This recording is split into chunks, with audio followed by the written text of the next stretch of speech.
Hey, ¿qué tal amigos? Bienvenidos a esta nueva sección llamada Retro Review y vamos a empezar con la que fue mi primer motocicleta, la Bajaj Pulsar LS 135, una moto que recuerdo con mucho cariño y que en su momento llamó mucho la atención. También hoy me acompaña un propietario actual de esta motocicleta y ojito porque tiene bastante con ella. Hola, soy Javier, tengo 10 años con la moto y casi 30.000 kilómetros. La compré para moverme dentro de ciudad y un poco de carretera. Me ha salido bastante buena, tiene muy buena potencia y muy buen torque. Antes de comenzar, no olvides suscribirte y activar las notificaciones para que no te pierdas ninguna de nuestras próximas reseñas. Sin más introducción, pónganse cómodos y a let's go.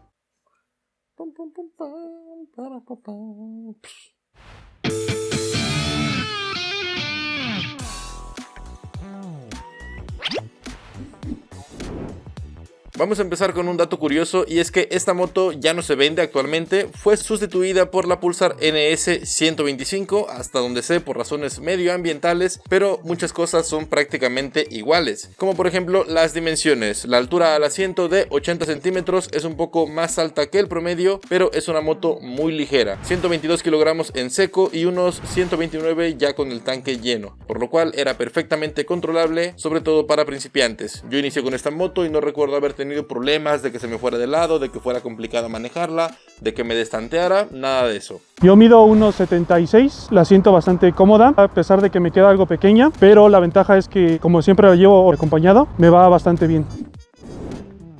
Yo recuerdo haberme enamorado completamente de esta motocicleta desde el momento que la vi, y sobre todo en el color que yo la tuve, que era full black. No sé si recuerdo esto con mucha nostalgia o qué, pero pocas han sido las ocasiones en las que una moto me ha llamado la atención a este nivel. Y es que a pesar de ser una moto pequeña, no tenía el clásico diseño de moto de trabajo ni aburrido. Era una moto que tenía mucha personalidad y en este caso estamos viendo aquí la color rojo, que también era muy agradable. Hoy en día las versiones NS se venden creo que solamente en amarillo y en negro sí, pero como con colores mate o gris, no sé. Y la verdad es que no son tan llamativas, por lo menos desde mi punto de vista. Otro dato curioso es que esta moto antes no pertenecía a la línea Naked Sport, era una línea según esto única, siendo Light Sport, por eso lo de LS, aunque decir verdad nunca entendí por qué, o sea, la pudieron poner perfectamente desde un inicio, ya que la NS 125 Naked Sport, pues bueno, es exactamente la misma moto, la línea no cambió nada. Pero bueno, fuera de eso, además de ser una moto muy llamativa, contaba con muchas bondades para su funcionalidad. Por ejemplo, los espejos eran bastante grandes, teníamos contrapesos, por lo cual las vibraciones se atenuaban muchísimo. De línea ya venía con sus defensas también, no tenías que comprar nada, una característica que Bajaj sigue manteniendo en sus motos actuales. Los asientos son amplios, si bien no son los más cómodos ni suavecitos, tenía un buen espacio para que de repente te acomodaras y ya llevabas un tiempo manejándola. Teníamos agarraderas para el copiloto, las cuales podían ser sustituidas por esta parrilla de carga, por ejemplo, para el top case, digno de una moto de ciudad. Y en cuanto a las salpicaderas, adelante teníamos una extensión, por ejemplo, para evitar que nos salpicara mucha agua, y atrás teníamos una salpicadera flotante. También era un detalle que le daba mucho cuerpo a la moto, era como muy agresiva y muy completa, ya que para los precios que se manejaban en aquel entonces, pues bueno, escatimaban bastante y no tenían como muchos detalles ni muchas cosas que tampoco nos fueran funcionales. Los posapiés estaban bien, yo no recuerdo haber tenido ningún tipo de vibraciones en la moto que yo tuve, en la moto que pude probar. Entre sus bondades también, para una moto de ciudad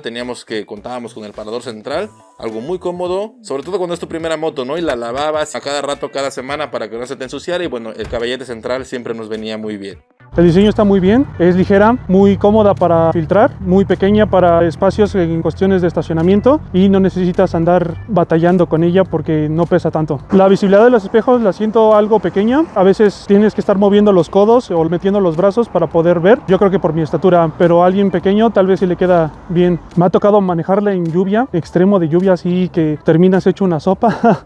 La verdad, ambas salpicaderas son excelentes, la delantera no te moja para nada, protege muy bien y la trasera te protege tanto al copiloto como al top case, no se moja para nada. La posición de manejo en esta moto hoy la siento un poquito incómoda, tengo que decirlo, se me hace muy chiquita y aunque tiene buena dirección, se siente de repente como que inestable por esto mismo. Es una moto como que muy ágil y a la vez muy nerviosa cuando ya la empezamos a manejar un poquito rápido. Y esto bueno, lo digo en comparación a otras motos grandes. En este canal ya hemos probado muchísimas motos de mediana cilindrada, 350, 400, motos pesadas que se mantienen muy estables cuando vamos rápido y bueno, nada que ver. Lo menciono porque yo recuerdo haberme haberme aventado algunos viajecitos bastante largos al estado de Guerrero, algunas visitas familiares. También me la llevé al Nevado de Toluca, por ejemplo, acompañado de otras motos más grandes. Y bueno, no recuerdo que los viajes fueran incómodos, que yo llegara con una posición que me cansara o que fuera muy incómoda. Yo creo que sobre todo siendo la primera moto, no le ves como muchos errores, no notas esa incomodidad que sí detectas cuando ya has manejado otras motos con mejores posiciones y demás. Realmente cuando te gastaste tu lanita en tu primer moto, pues bueno, es complicado ver los detalles que no son tan positivos. La posición de manejo es bastante cómoda, no vas tan acostado ni tan erguido. La ventaja es que con el copiloto también se va constantemente cómodo. Yo le modifiqué la parte de atrás para que pueda sujetarse con el top case y va muy bien. Lo uso para ciudad y para moverme del trabajo a mi casa y de vez en cuando salir. Sí se vuelve algo cansada, pero sobre todo en las muñecas, que como tienes a alguien detrás constantemente, hay que practicar, hay que perderle el miedo a tener el copiloto y yo creo que es lo único. Si tienes a alguien que sepa qué es lo que haces, tenga la confianza contigo como copiloto, no se vuelve cansada para nada. Cuando yo la manejo solo, sin ningún problema. La parrilla la compré en Mercado Libre, me costó 2.500 y no fue tan difícil. De hecho, te la hacen a medida a tu moto. Vamos a ver el motor que traía y hagamos algunas comparaciones con el modelo actual. Motor SOHC, 4 válvulas, 1 cilindro, 134.66 centímetros cúbicos, 13.3 caballos de fuerza a las 9000 revoluciones por minuto, 11.4 Nm a las 7500. Era un motor enfriado por aire natural y carburado. Obviamente caja de cambio solo de 5 velocidades. Y bueno, vemos que muchas cosas siguen siendo similares al modelo actual. Realmente lo que cambió fue el tamaño. Ahora es 124.4 cc y tenemos 12 caballos de fuerza, que siendo honestos no se sienten. Yo ya he probado las versiones NS 125 y no diría que hay un mundo de diferencia. Realmente en este rango no puedes apreciar completamente si esos 10 centímetros y ese caballito de fuerza nos dan un poquito más o menos de velocidad final ni nada. Lo que sí tengo que decir es que es un motor que se siente potente, que te empuja de forma correcta y sobre todo que no vibra. Es bastante noble y no se siente que por tener más potencia sea más nervioso. Realmente es un motor para un uso en ciudad. Con dos personas, por ejemplo, se mueve muy bien. Yo recuerdo haberme aventado mis viajes cotidianos a la universidad, al trabajo, con mi pareja y todo, y bueno, se movía perfectamente. Y en los viajes que yo llegué a realizar, ya sea solo o acompañado, obviamente no iba a una velocidad muy alta, pero no recuerdo haber sentido ninguna limitante más que, bueno, viajar lento y constante. O sea, te puedes mover bien, a donde quieras, te la puedes llevar, no se sobrecalienta, siempre y cuando no mantengas altas revoluciones por mucho tiempo. Y bueno, también con mucha paciencia. Cuando yo voy solo, la moto responde bastante bien, incluso acompañado, no he tenido ningún problema. El único es cuando vas acompañado y es algo subida, sí tienes que tenerle un poquito de confianza a la moto porque de repente sientes que tironea, pero de ahí en fuera, bastante buena. No se siente para nada que vibra, es bastante cómoda, e incluso la he levantado a algo alta y no vibra para nada. Me he ido a Tepoztlán y bastante bien, bastante cómoda, no ha tenido problemas y se comporta bastante bien en carretera. También me la he llevado a Zapata, nada cansado y nada de vibraciones. El calentamiento de la moto a veces tiende a ser pesado sobre ciudad, sobre todo cuando ya llevas las 2-3 horas manejando, sí se siente el calorcito. En carretera no se calienta para nada, o en un tramo largo y que le pegue el aire, no se calienta para nada. La velocidad máxima que le he sacado es 120 km por hora, va bastante bien, no tiembla para nada, aunque no es lo recomendable y se siente algo forzada de vez en cuando. Yo te recomiendo manejar a la velocidad de 80-90 km, incluso a 100, pero ya es decir que le estás pasando un poquito. La caja de velocidades entra bastante bien, excepto por la neutral, a veces es difícil encontrarla. Cuando me toca llegar a un semáforo tengo que llegar ya con la neutral puesta porque si no, no la encuentro parado. Suspensiones de lo más regular en esta moto. Al frente tenemos una horquilla telescópica convencional bastante delgada y atrás tenemos un doble amortiguador regulable en precarga con gas. Nada del otro mundo realmente. Para mí es una suspensión muy sencilla, algo rígida, muy durable, eso sí, pero tampoco nos brinda las mejores sensaciones. La suspensión está bastante cómoda, en carretera y en ciudad se siente bastante bien. Incluso cuando vas acompañado, la parte de atrás se siente suavecito, el copiloto no va botando o no va teniendo problemas con la suspensión. Le he metido también a terracería o un poco de empedrado. En ese caso la suspensión trasera sí deja un poquito que desear, pero pues la moto no está pensada para ello. En este caso todavía se mantenían los frenos normales, es decir, disco delantero sencillo, ventilado, y atrás un tambor, nada de sistema CBS, combinado de frenos, ni mucho menos. Esto lo digo porque ahora las versiones NS 125 traen este sistema combinado y ya hemos visto que no siempre funciona de la mejor manera. Teníamos rines de aluminio con cámara, eso sí, llantas MRF 2.75 17 al frente y 190 17 atrás. Recuerdo que antes, según yo, pensaba que los rines de rayos forzosamente llevaban cámara y los que eran de aleación de aluminio no llevaban. Fue hasta que una vez me ponché, la tuve que llevar a una vulcanizadora y le sacaron la cámara. Y yo dije, bueno, ¿qué onda? ¿Qué es esto? Me está rompiendo todo lo que yo ya sabía. Y bueno, no, ya hemos visto muchos casos de motocicletas que sí tienen sus rines de aluminio, pero que traen cámara. Por cierto, también estas llantas fueron las causantes de mis primeras caídas en moto. Apenas le frenabas y la moto no derrapaba para nada, simplemente se acostaba. Era bastante absurdo. Y es que, bueno, a decir verdad, yo siempre traje mi moto en las mejores condiciones, con los frenos al toque. Y bueno, frenabas tantito y la moto se iba de lado. Afortunadamente ya traía las defensas, pero esa parte sí me deja un sabor bastante amargo. Y de haber podido, se las hubiera cambiado a la primera. Sobre las llantas, las originales, sí he tenido problemas. Tienes que tener mucho cuidado porque sí se derrapan al momento de que frenas fuerte, ya que los frenos sí agarran bastante bien. Donde sí diría que tuvieras cuidado es con lluvia, porque el freno trasero, como es de tambor, tiende a mojarse y no frena a veces mucho, o a veces te frena demasiado y te traba totalmente la llanta. Los mandos de esta moto sencillos pero completos. Del lado derecho tenemos cortacorriente, todavía contaba con apagado total de luces, obviamente tenía el botón de la marcha, mientras que del lado izquierdo teníamos el paso, interruptor de altas y bajas, direccionales y claxon. La iluminación original en esta moto era completamente de halógeno, tanto en el faro principal, direccionales y stop. Yo recuerdo haberle puesto a la mía iluminación LED en el faro principal y sí funcionaba bastante bien. Teníamos una luz más amplia, por ejemplo, aunque sí se me fundía a cada rato el foquito, no sé si porque no era correcto o no sé qué, pero sí recuerdo haberlo cambiado bastantes veces. Es totalmente de halógeno en la parte frontal, aunque tiene los cuartos de LED. No alumbra mucho en la noche, entonces me tocó complementarlo con las exploradoras porque la verdad es que no se ve mucho, no iluminan tanto a pesar de que están en altas. Yo le monté dos focos LED, uno que en alta prendía luz blanca y en baja prendía amarillo, y también le puse uno completamente de luz blanca, pero ambos LEDs me los quemó al trayecto de un mes y medio más o menos. No duran tanto, por eso opté por dejarle el original de halógeno. El tablero tiene un diseño muy agradable a la vista entre análogo y digital. Tenemos el tacómetro bastante grande, perfectamente legible para hacer nuestros cambios correctamente. Y en la parte digital tenemos el velocímetro, nivel de gasolina, odómetro y un contador de viajes. En la parte externa del lado derecho tenemos los testigos de luces altas, direccionales y neutral. Aunque a decir verdad era bastante complicado ver si estos testigos estaban encendidos, sobre todo durante el día, ya que si les daba la luz así muy directamente no se podían ver de forma correcta. Además, como podemos notar, no tenemos indicador de marcha engranada, algo que siempre he dicho que es casi indispensable para una moto, sobre todo de principiantes. Y bueno, yo en aquel entonces recuerdo haber aprendido en una moto que sí tenía el indicador de marcha, y cuando me entregaron a mí mi Pulsar yo no había visto este dato antes de comprarla. Fue hasta que ya la tenía en casa que la empecé a manejar dándole las primeras vueltas y vi que no lo indicaba. Afortunadamente para ese entonces yo ya sabía manejar y todo eso, así que no tuve ningún problema. Sigo pensando que deberían de traerlas, pero también te puedes adaptar. Por lo menos yo no tuve problema más allá que de repente que se te apagara y no sabías dónde estabas. Pues bueno, ibas hasta abajo y luego subías en neutral y listo, ya te ubicabas. Es bastante cómodo, se ilumina muy bien en la noche, no tienes que andar persiguiendo o distrayéndote tanto para poder ver en qué revolución estás. En el tema de que no sabes a qué velocidad vas, es cómodo para alguien que ya lleva muchos años conociéndola o que ya lleva su trayecto con ella porque ya la escucha, pero el problema para alguien principiante en esta moto, te va a costar algo de trabajo y no sabrás en qué marcha estás.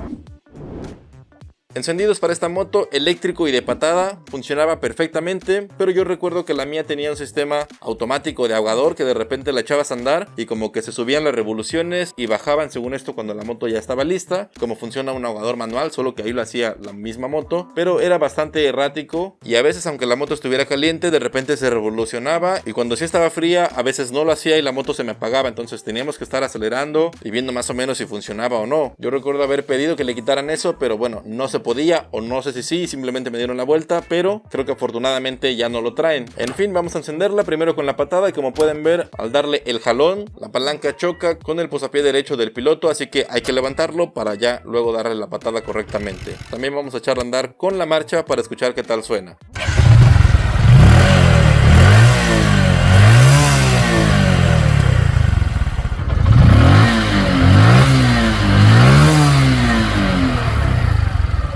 El encendido es bastante cómodo, nunca he tenido el problema de que me deja tirado, al menos una vez que se me acabó la batería, venció, tuve que cambiarla, pero de ahí en fuera el encendido electrónico es bastante cómodo, la patada siempre me ha encendido a la primera. El sonido de la moto es bastante cómoda, tanto como piloto como copiloto, no es molesto y no es tan ruidoso hasta cierto punto, pero la ventaja es que sí te alcanzan a escuchar las personas que van a tus lados o los taxistas.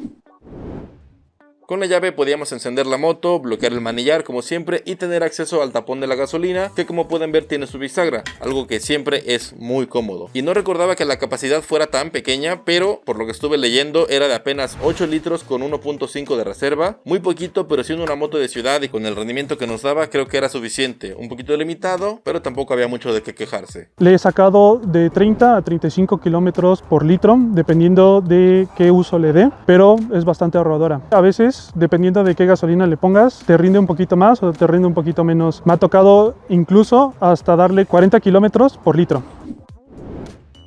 Hoy ya no podemos comprar esta moto como un producto nuevo, pero a mí me costó en 2016 a finales del año, Buen Fin, alrededor de unos 22,000 pesos. Además la saqué a meses sin intereses y con una promoción, no recuerdo exactamente cuánto, y por ese precio en aquel entonces recuerdo haber considerado también la 125Z de Itálica, la color rojito con negro, y nada más. Afortunadamente no compré esta última y me fui con la Pulsar, por lo cual tuve una muy buena experiencia con mi primera moto. Cuando compré la moto me dieron herramienta. Debajo del asiento debería venir una cajita metálica para guardar toda tu documentación, y la herramienta me entregaron 2 llaves, el manual de usuario y la póliza de garantía. Esta moto la compré en Kawasaki, es un modelo 2012 y me salió en 35,000 pesos. Por lo que pagué la moto sí se me hace algo alto el precio, pero a pesar de que ya llevo bastante años con ella, me ha salido muy rentable. No he tenido fallas con ellos, nada más unas cuantas refacciones sí he tenido problemas para conseguirlas, pero de ahí en fuera bastante buena. Antes de comprar esta moto consideramos una Honda, pero nos decidimos por esta, por el tamaño del tanque, que ahorraba bastante gasolina a comparación de la Honda. Según recuerdo, la garantía que nos daban con esa moto era como de 1 año o 10,000 kilómetros, más o menos, no recuerdo muy bien, pero lo que sí recuerdo es haber tenido un mal servicio en cuanto a postventa. Además, la actitud de esta agencia donde la compré no fue la mejor, y bueno, luego viene el tema de las refacciones, que si bien no es que tuviera que desarmar la moto por completo, en las ocasiones que busqué refacciones no las encontraba. Si para la NS200 a veces no había lo básico, ¿qué esperábamos para los modelos que se vendían menos que esa? En cuestión de servicios, bastante bueno. Los primeros servicios empezaron de 450, el segundo también me costó 450, a partir del tercero al sexto fueron 1200, y el último servicio, que es el séptimo, costó 1,800 pesos. Me trataron súper bien, me enseñaron todo lo que se le hacía, me lo enseñaban cómo venía, a cómo se le hizo el cambio, todo. La verdad es que Kawasaki hizo muy buen mantenimiento. Los insumos son bastante cómodos, los compro en Kawasaki, pero yo ya no lo llevo con Kawasaki a darle sus servicios, ya lo llevo con mi mecánico. De refacciones, lo que he necesitado es el faro frontal, lo conseguí en Pulsar Toluca, pero el único que sí no conseguimos fue la pieza del velocímetro que va a la llanta. Por más que lo intentamos conseguir, no lo logramos. El tablero ahorita marca que tengo 16,500 kilómetros, pero falló la pieza del velocímetro y por eso ya no contaba más los kilometrajes. La pieza fue muy difícil de conseguir, más bien dicho, no la conseguí, y un día cuando se le hizo el cambio de llantas volvió a funcionar sin ningún problema. Por eso marca el kilometraje de 16,500, aunque tengo más de 30,000 kilómetros recorridos con ella. Como siempre, si tú tuviste o tienes una Pulsar 135, coméntame aquí abajito cómo te fue o cómo te ha ido con el servicio postventa. En conclusión, la Pulsar LS 135 era una moto diferente en su segmento, que apostaba por un diseño mucho más agresivo, más agradable, más innovador, y que en aquel entonces estaba a un precio muy similar al de las motos chinas, pero que contaba con una calidad superior. Y cuando llegaron a México recuerdo que arrasaron justo por esta razón, pero bueno, ya con el tiempo fueron subiendo sus precios, ya se volvieron un poquito más prohibitivos para todos, pero cuando llegaron sí pisaron bastante duro, más o menos como lo que hizo Hiro también cuando entró a México hace un par de años. Lo que más me gusta de la moto es que es muy liviana, muy ligera, no tengo problemas para llevarla con copiloto y con el top case montado, que aguanta bastante bien. Los trayectos largos no son nada cansados para ambos. Lo único que no me gusta de la moto es la iluminación, y que si no llegas con la neutral no vas a poder encontrarla nunca. Para los años que yo llevo con la moto me siento bastante cómodo con ella, es muy recomendable, no tiene fallas, casi todo es original y es bastante económica. Lamentablemente nunca fue uno de los modelos más vendidos de la marca, al nivel que las agencias no tenían refacciones, y bueno, creo que eso ha ha causado bastante recuerdo agridulce con algunos usuarios. En fin, creo que la primera moto, al igual que el primer amor, jamás se olvida y que a pesar de no ser perfecta, me permitió adentrarme en este mundo de una forma que recuerdo con mucho cariño. Mi nombre es Javier, le agradezco a Alex y a su equipo por haberme invitado a contar sobre mi experiencia con la moto. Espero que les haya servido y nos vemos. Y eso es todo por esta ocasión, amigos. Espero que les haya gustado y sobre todo que les haya servido. Agradezco a nuestro invitado por venir a compartirnos su experiencia y por traernos tantos recuerdos. Sin más que decir, me despido. Yo soy Alex y como siempre nos vemos por estos rumbos en un próximo video. Bye.